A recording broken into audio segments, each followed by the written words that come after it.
We've had a chance now to look at the details of the executive order from President Trump amid really myriad different sanctions, legislation, different bills and increased talk of other sanctions, including this latest presidential proclamation draft that is suggesting that they could ban travel from 270 million members of the CCP and their families. What, to you, from this point, is really the, I guess, practical implications for Hong Kong citizens and businesses on the ground there?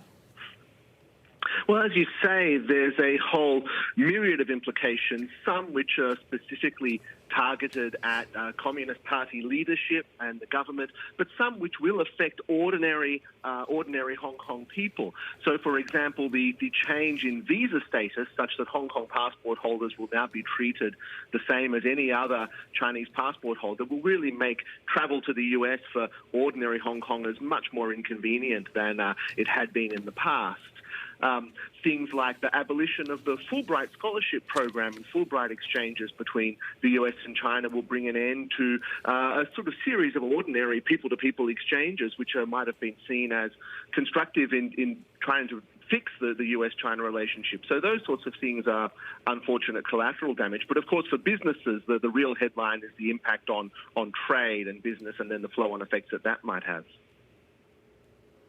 So the world wanted to see a strong response to what Beijing has done in Hong Kong with regard to the national security law, and in particular just how sweepingly broad it is. But is this the right response? Is this actually a useful response from Western powers, or does it really kind of just contribute to the increased isolation and abandonment of the Hong Kong people?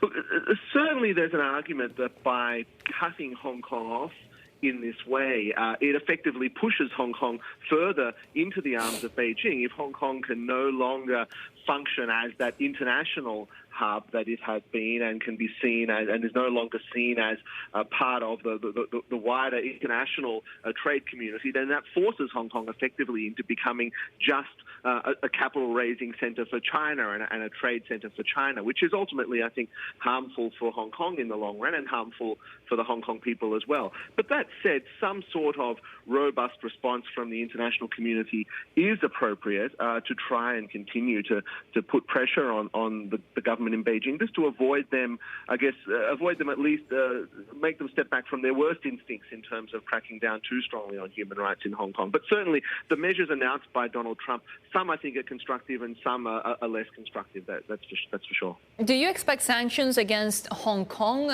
officials?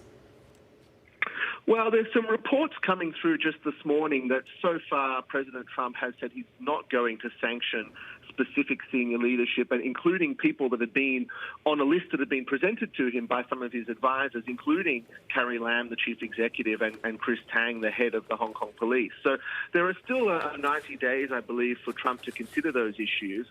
And certainly, along with some of the senior CCP members, those senior Hong Kong leaders would be obvious targets for sanctions. So it'll be interesting to see whether ultimately he decides to go ahead with some of those. And it'll be quite a remarkable outcome. I don't think Carrie Lam would ever have imagined when she became chief executive of Hong Kong that would one day, a few years later, lead to her being on a US sanctions list.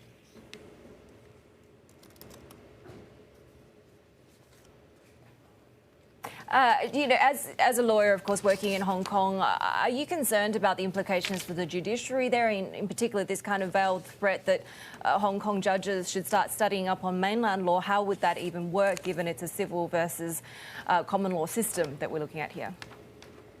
Yeah, there are real concerns for Hong Kong's rule of law and the judiciary coming out of this new national security law. I mean, interestingly, one of the measures that Donald Trump announced was suspending the extradition agreement between the US and Hong Kong, and that follows in the footsteps of both Canada and Australia, who announced similar things in recent days. And it's part of a pattern of Hong Kong gradually being isolated from the rest of the common law community of which it forms a member.